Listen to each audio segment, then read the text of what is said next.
Muita paz a todos os que me ouvem. Meu nome é Cláudio. Eu estou falando através do canal de palestras do Instituto Espírita Obreiros do Bem.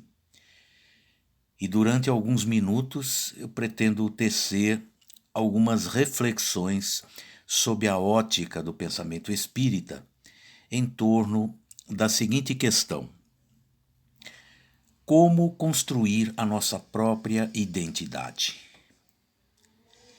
Antes, porém, eu gostaria de elevar o meu pensamento, o meu espírito a Deus, agradecendo a vida e pedindo a Ele condições para vivê-la com dignidade e elevação de propósitos. Feita assim uma espécie de prece, iniciaremos então as nossas reflexões. No mundo corpóreo, as influências dominam as relações humanas. Isso pode ser bom ou ruim para as pessoas, dependendo do caráter dessas influências. Um bom exemplo tem força de transformação a ponto de melhorar hábitos e renovar ideias. O contrário é ainda mais verdadeiro. Por conta das suas imperfeições morais, o ser humano assimila um mau comportamento com grande facilidade. Há entre nós a tendência em seguir modelos. Isso é uma coisa muito óbvia no dia a dia de cada um. Gostamos de imitar os outros e fazemos isso automaticamente. Sem raciocinar, muitas vezes nos surpreendemos falando, pensando e até agindo igual àquele que nos impressionou com seu modo de ser, com seu modo de agir. Assim como a imitação, a comparação é outro processo de influência entre os homens. Queremos nos comparar aos outros quase que o tempo todo, para medir nossa posição social, nosso desempenho, nossa inteligência e etc. Normalmente, nos comparamos a quem julgamos nos ser superior, jamais a quem achamos que está abaixo de nós. Não é isso que acontece? Sem que nós percebamos, é um orgulho totalmente tolo. É curioso que imitamos e nos comparamos quase sempre ao que é ruim e acabamos incorporando em nossa vida vícios e erros que nos atraem. Identificamos nos outros aquilo que temos dentro de nós e isso estabelece uma ligação que não percebemos. Esse motivo existe neles, nessas pessoas que nos influenciam, forte a ponto de nos influenciar, e em nós, a ponto de querer parecer com eles. Passamos então a ser escravos da conduta alheia, deixamos de ser nós mesmos. Esquecemos nossa identidade própria e adotamos um estereótipo. Então, vivemos uma vida de aceitação passiva, sem nenhuma avaliação crítica, guiados pela moda, conformados com o estabelecido, o que nos acarretará frustrações e desenganos cedo ou tarde.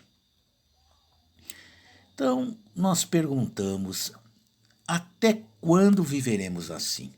Seguindo os outros, com prejuízo do nosso próprio livre-arbítrio? Até quando agiremos pela cabeça de terceiros, sem pensar que isso pode estar nos desviando dos compromissos que nos compete realizar. Então, precisamos reagir. Reagir e pensar sério num bom projeto de vida para nós.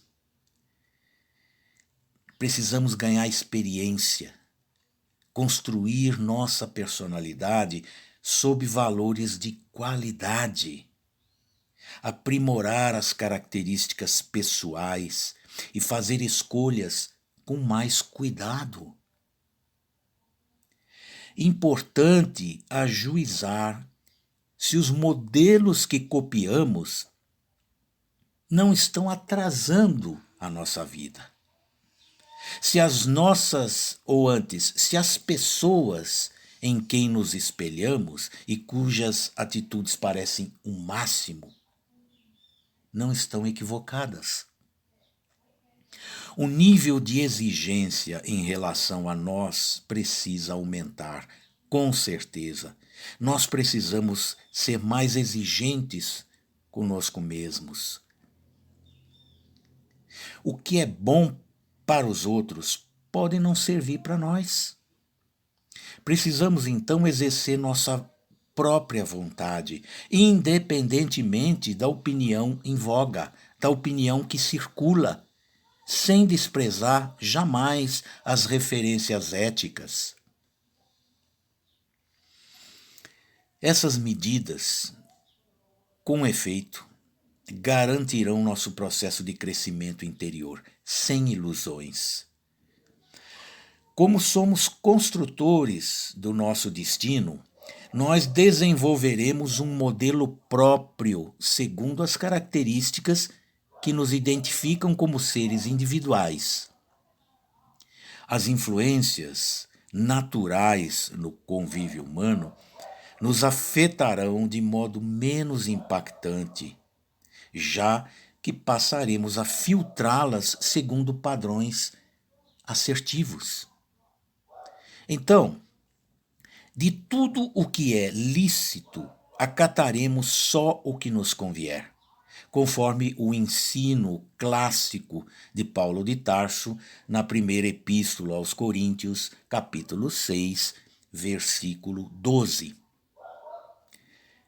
Está na hora, portanto, irmãos, de reagir.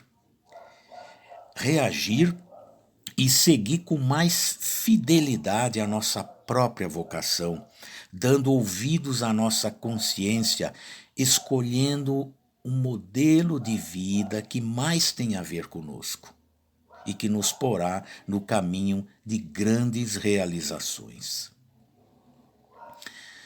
Muito bem, então vamos finalizando as reflexões prometidas e eu gostaria de deixar como sugestão de leitura para que nós possamos ampliar estes conceitos que nós propusemos e ampliar também o conhecimento sobre as questões gerais da espiritualidade, as questões espirituais da vida. Então eu recomendo leitura geral dos livros de Allan Kardec. Todas as obras, todos os livros de Allan Kardec, eu sugiro que se leia para que se tenha essa amplitude do conhecimento espiritual da vida. Eu quero agradecer ao Obreiros do Bem e agradecer àqueles que nos ouvem e desejar muita paz a todos.